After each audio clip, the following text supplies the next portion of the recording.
U Tuzlanskoj međunarodnoj osnovnoj školi danas boravi Staša Zajović, jedna od osnivačica srbijanske organizacije Žene u crnom.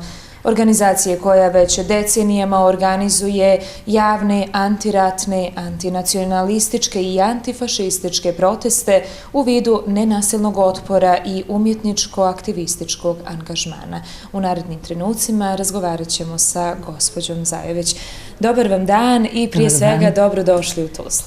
Hvala na ovom predivnom dočeku u ovoj školi i naravno u ovom gradu i u Bosni i Hercegovini. Tema tribine za učenike u Tuzli je tolerancija u društvu. Šta je paradoks tolerancije? Evo u najkraćem, koliko je moguće, odgovor na ovo pitanje. Tolerancija, naravno, pre svega nije nikakvo trpljenje, nego prostor za izražavanje različitih mišljenja, za zaista poštovanje tih mišljenja, zapravo onih mišljenja i onih sloboda koje ne ugrožavaju pravo i sloboda drugih.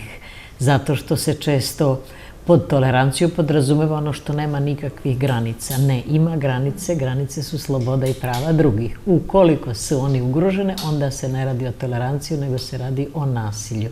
Ali zapravo da, važno je razvijati toleranciju kao prostor u kome ćemo se slobodno, otvoreno izražavati naše razlike. Imate li uvid u to koliko vaš rad, razna predavanja, tribine i drugo utječe u odgojnom, odnosno predodgojnom smislu za ljude? Oni čiji se stavovi ne podudaraju sa stavovima koji zastupa vaša organizacija?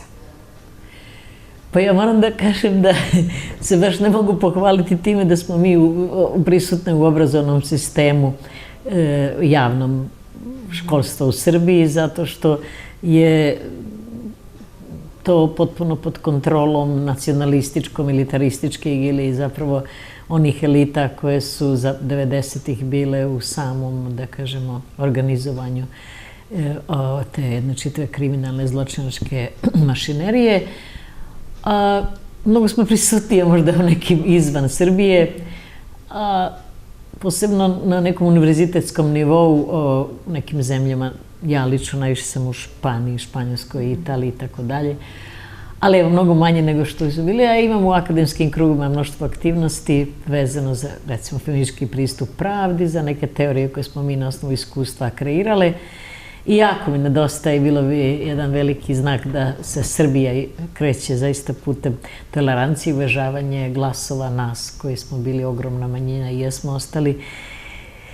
Ali da, nažalost, mislim, mnogo naši obrazovni programi koji su bili, da kažemo, prihvaćeni nakon 2000. godine i pada režima Miloševića, kasnije su svi ukinuti, iako su uložena ogromna sredstva i mi smo školovali veliki broj profesora i profesorki za pitanje baš građanskog obrazovanja i tako dalje. To također pokazuje potpuni degradaciju obrazovnog sistema u Srbiji.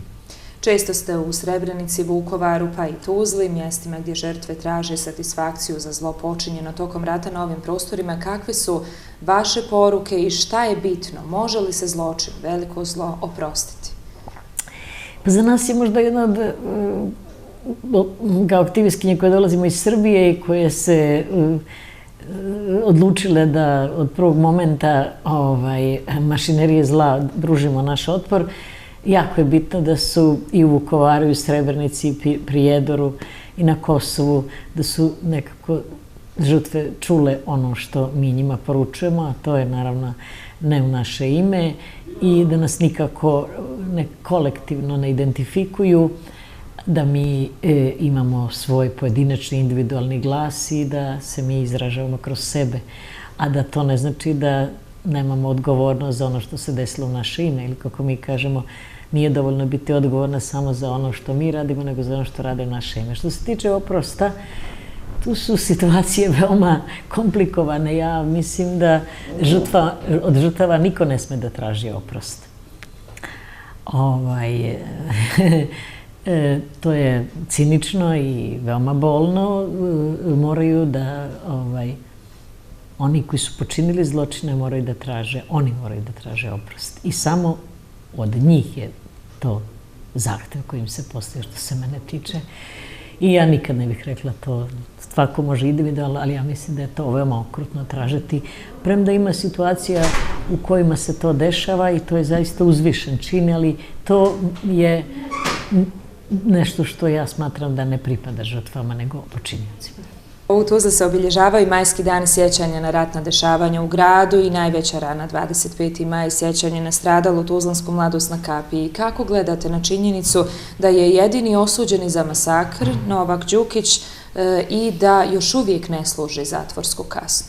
Pa evo, to je dokaz koliko sudski sistem ne zadovoljava pravdu i koliko su u stvari žrtve duboko ponižene, povređene i koliko je ostalo da kažemo, neprocesuiranih zločina i koliko je neophodno da tužilaštva u ovom slučaju Bosne i Hercegovine i Srbije sarađuju i veoma je velika bojazan da sad nakon prestanka rada Haškog tribunala, ne govorim sad o mehanizmima kojima nastavlja se rad, ali da će to biti sve nižeg intenziteta i da će zapravo sa protokom vremena biti malo izgledno da će se ti procesi uopšte i odigravati.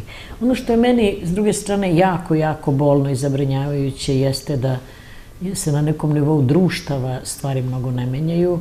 Ja zaista sanjam o danu kada će autobusi puni đaka iz Kragujevca, iz Srbije, iz Leskovca, posebno, kažem, Kragujevac i Kraljevo, gde su bili veliki masakri strane nacista u Drugom svjetskom ratu, kada će shvatiti da su njihovi vršnjaci u ovom gradu na jedan veoma važan dan bili ubijeni mučki i to strane srpskih oružanih formacija, a da, nažalost, obrazovni sistem u Srbiji čak to i ne negira, ne pominje uopšte kao jedan, čak što ne pominje niti od veliki broj zločina. Evo, ne pominje u školskom dvorištu što se desilo 12. aprila kada je ubijeno skoro 100 đaka u Srebrenici. Mislim, evo, dakle, ukoliko patnja onih koji su bile žrtve ne bude javno prihvaćena i javno priznata i ukoliko od onih koji su počinili to ili njihovi potomci ne bude javno iskazana saosećanje,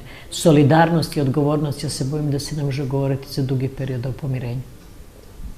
Osim što je jedna od najpoznatijih organizacija vidljivog nenasilnog otpora, Žene u crnom rade i na stvaranju mreže ženske solidarnosti. To se vidi po saradnji sa ženama Srebrenice, to se vidi i sa ženama iz tuzlanske organizacije Horizonti.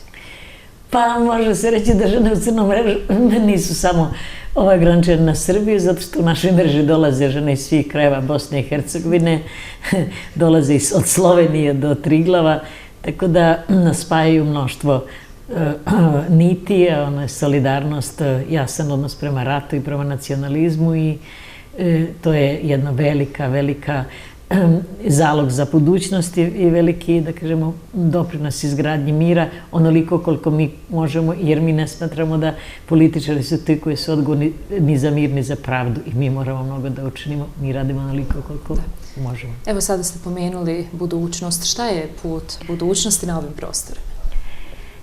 Pa budućnost jeste da se govori otvoreno ono što se desilo, zato što je potpuna zabluda da se može graditi budućnost bez osvrtanja na prošlost, jer ona je sve prisutna u našim životima, posebno u životima mladih i da je veoma nepravedno da se ne govori onome što se desilo. Ja mislim da je taj teret, mislim, prvenstveno na Srbiju, ali ne samo, ne može se izgraditi ni pravedan mir, ni pomirenje bez jasnog uvida u onome što se desilo, u odgovornost onih koji su to počinili. Evo, na nama i Srbije najveća odgovornost. Gospođo Zajović, hvala vam mnogo na svemu što radite i na ovom izdvojenom vremenu. Hvala vama. Velika mi je čast. Hvala vam.